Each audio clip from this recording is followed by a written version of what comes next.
Ito na po yung ating mais na NK6410 na VIP. Mahigit 20 days na po siya. Hindi natin nalagyan kaagad ng abono po ito dahil maliliit pa. Pero ngayon, bigla silang lumalaki. Hello! Welcome to Tech Pop-Up, the Smart Learner channel. We educate intelligent farmers and provide effective solutions to your problems. Gumagamit po ba kayo ng maraming inorganic fertilizer? Acidic din po ba ang inyong lupain? Mabagal bang lumaki ang inyong mga halaman? Panahon na po para pagandahin at pababain yung paggamit ng inorganic fertilizer. Kayo po na nag-o-organic, pwede po ninyong gamitin ito. Kayo po na natatakot sa mga insecticide, natatakot sa mga iba't iba pang mga chemical na inilalagay sa halaman, pwede po sa inyo ito. Tayo po ay gumagamit ng probiotics o itong lactobacillus lactic acid. Ito po ay nagpapaganda o binabalik niya yung ganda ng lupa. Binubulok po niya ng madalas o mabilis yung mga pwedeng bulukin sa lupa kagaya ng mga dahon, yung mga rice straw, kung ano pang mga pwedeng maging pataba sa inyong lupa, pinapabilis po nito ang pagbubulok. At ang ginagawa po niya ay yung mga binubulok po ay ginagawa po niyang amino acid, na yung amino acid ay nagtataglay ng nitrogen, at ang nitrogen ay nagpapaganda sa ating halaman para ito'y mabilis lumaki at magaganda, malalaki po ang bunga. So subukan po ninyo itong ating probiotics, itong ating 3K fertilizer, at para gumanda ang inyong halaman at maibalik yung dating matabang lupa. Check natin ulit kung mayroong fall armyworm, pero sa haba na ng aking linakad halos wala tayong makita. So sa mga nagmamais, talagang problema ngayon yung fall armyworm. Meron dito pero paisa-isa lang. So sa pangkalahatan, maganda itong VIP ng Syngenta. Ikukumpara sa mga decarb, sa mga na inuud, ito maganda. Pag maayos yung asikaso ko nito, kagaya nito, na-sprayan na po natin ito ng foliar fertilizer. Ang nilagayan po natin dito yung 3K, Anaa at Bibitol Silhouette. Kaya medyo bumuka na. Pagkatapos natin itong abonohan, lalagyan natin ito again ng foliar fertilizer para bumuka talaga. Malalaki na po yung kanyang dahon.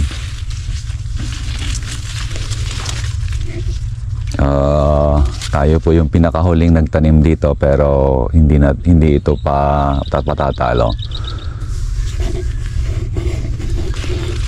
Mas malaki na to sa kabila na halos sabay lang kami. Maaga kasi tayo nag-abono dito. Hindi natin ito hinintay na tumubo bago mag-abono. Nag-abono na po tayo dito bago tumubo. Tapos nung biglang nagkaroon ng tubig sa irrigation, pinatubigan na rin natin ito.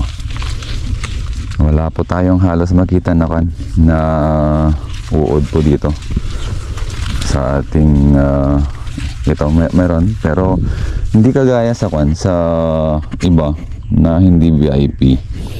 Kalat-kalat yung kumpul-kumpul. Ito isa lang yung may uod, hindi kumalat. Ito lang yung may uod. Hindi kagaya sa halimbawa sa decal ko ngayon, kung may uod, kung makita ng ganyan, halos 10 tanim may uod din. Ito isa lang siya. So kapag kayo magtatanim ulit ng mais, kasi nasubukan ko na itong 6410, hindi lang ngayong VIP noon, malaking umani po ito. Last year naulit ko pa din yung aking ani na malaki, mataas yung umani. Ang presyohan dito halos 6,000 yung one bag nito. Medyo kwan. Pero mas mahal yung kwan, yung Decalb 8282. Kaya lang yon. Pinupupog yun ng kwan, ng Fall Armyworm. Hindi kagaya dito na kapag medyo tamad-tamad kang mag-spray, okay lang, hindi uudin yung kwan mo, yung mais mo. Ito, mayroon ding pinagkainan, kaya lang huminto yata yung kumain. Yeah. So sa pangkalatan, rekomendado ko itong BIP 6410. Titignan natin to sa bunga, kung kagaya din ba ng dati, yung laki ng bunga.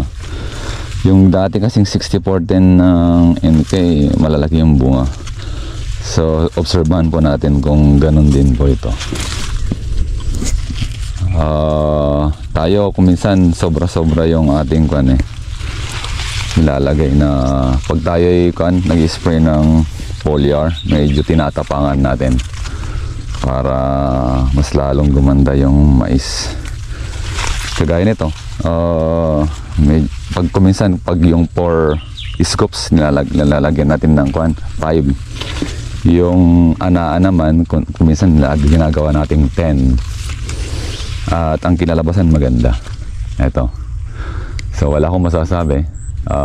Sabi ko nga, tayo yung huli dito na nagtanim, pero hindi tayo matatalo sa mga mas nauna sa atin. Talo na natin sila. So lagi nating ino-compare ito para makita niyo yung kaibahan ng ating ginagamit at ginagawa. So tayo kasi nahilig tayo sa research, sa pagtuklas. Ngayon para gumagawa tayo ng video na ganito, kung yung ating sinasabi kagaya din lang ng mga pangkaraniwan na hindi dapat gayahin. Pero eto kasi, since ang gusto natin dito lumaki, gumanda yung ani, at atin itong sineshare, atin itong sinasabi sa iba, at ikino-compare natin para makita niyo yung kaibahan na mas maganda yung bagong teknolohiya. Hindi yung abono ka lang ng abono. Marami na akong pinuntahan dito na ganun lang ginagawa, abono lang ng abono. Pero hindi maganda yung kanilang mga tanim. Hindi lang dito sa mga katabi ko, maski sa mga pinuntahan kong iba. Marami na akong bayan na pinuntahan, pero iba talaga yung gumagamit ng foliar fertilizer. Mas matataba, mas magaganda yung mais. Ang kakapal ng dahon. At ganun din yung puno na malalaki. Sa mga hindi gumagamit, medyo hindi masyadong maganda. Saka yung ani, talagang malayo yung ani ng mga nalalagyan ng foliar, kagaya ng ginagawa natin.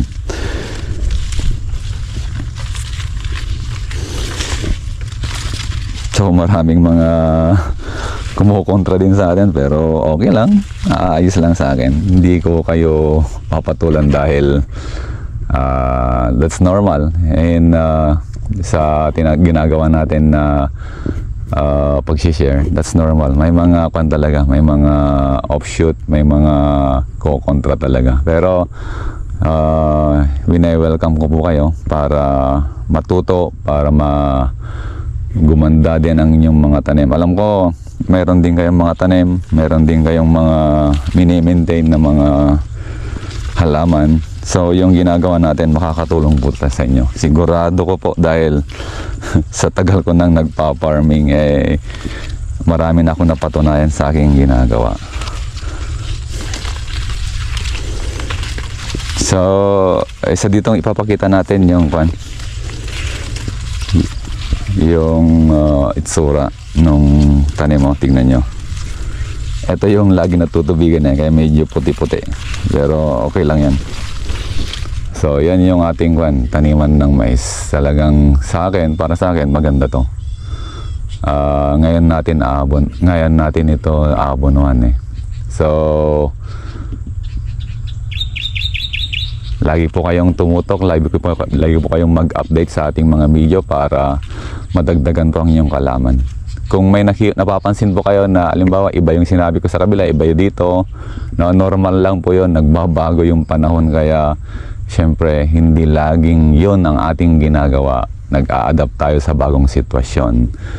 So pag sa mga gusto pang mas maraming matutunan, mag-join po kayo sa ating channel. Marami po tayong mga sinasabi, mga sinishare doon na hindi natin sinasabi dito sa mga video ito. So pag kayo nag-join, mas marami po kayong matututunan at malalaman. Pag kayo mag-join sa consultation, libre po yung magiging libre po yung pagtatanong. Tatawagan ko po kayo. I-avail nyo po yung consultation para mas lalo ko po kayong magabayan. Maraming salamat sa inyong patuloy na pagsubaybay sa ating channel. Balik po kayo.